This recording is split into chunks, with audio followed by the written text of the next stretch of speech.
कलाकार के नज़र में भोजपुरी चित्रकला जौन बा कहाँ तक स्थापित बा, जबकि रउआ लगातार काम कर रहल बानी। ई जौन डिमांड बा कलाकार वर्ग के या समाज कार्यकर्ता लोग के कहाँ तक सार्थक लगता है? देखिए, पहले तो रउआ सबके प्रणाम। ई जौन भोजपुरी चित्रकला के स्थापित करे के चाहे संस्कृति के बचावे के जौन मुहिम बा, एकरा विषय में हम ही कहल चाहती एज ए कलाकार कि ठीक बा, या मधुबनी पेंटिंग बनाता, हम ओकर विरोध नहीं करत, लेकिन ओकरा साथ जौन हमनी के लोकल कला बा, भोजपुरी के जौन पेंटिंग के जौन कला बा, ओकरो जगह मिले के चाहिए उतना ही जितना ओकरा मिलता। मधुबनी पेंटिंग पूरे दुनिया में स्थापित हो चुकल बा, वैसे हमनी की जरूरत बा कि भोजपुरी पेंटिंग भी स्थापित हो गई। एकरा साथ ये निवेदन बा जो भी अधिकारीगण बा कि ओकर पार्लर में ओकरा सांसद एकरो पेंटिंग के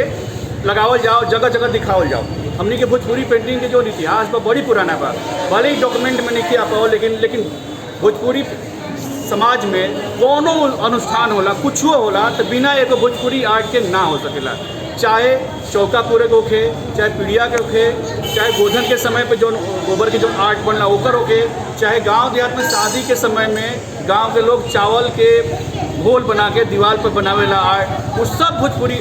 के अंतर्गत आई। अलग अलग एरिया में अलग अलग थोड़ा सा दाहिने बाएँ के फॉर्म बोर्ड में, उस सब के मिलाते हुए जौन हमनी के आर्ट व भोजपुरी आर्ट ओकरा के अगर हम आरा स्टेशन पर लगावतानी तो सोचे कि आपन भोजपुरी के संस्कृति के हम कितना ज़्यादा बचा सकेली, क्योंकि स्टेशन पर ज़्यादा से ज़्यादा लोग आवेला हमेशा। ऐसे निवेदन करतानी कि जे भोजपुरी से संबंधित लोग बा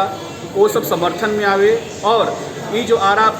स्टेशन पर मधुबनी पेंटिंग के कार्य चलता, एकरा साथे जाते वही लोग भोजपुरी पेंटिंग के भी साथ में समानांतर पेंटिंग करावे, ताकि हमनी के भोजपुरी एरिया के और ज़्यादा विकास होके और दुनिया के सामने अपन भोजपुरी आर्ट पहुंच सके।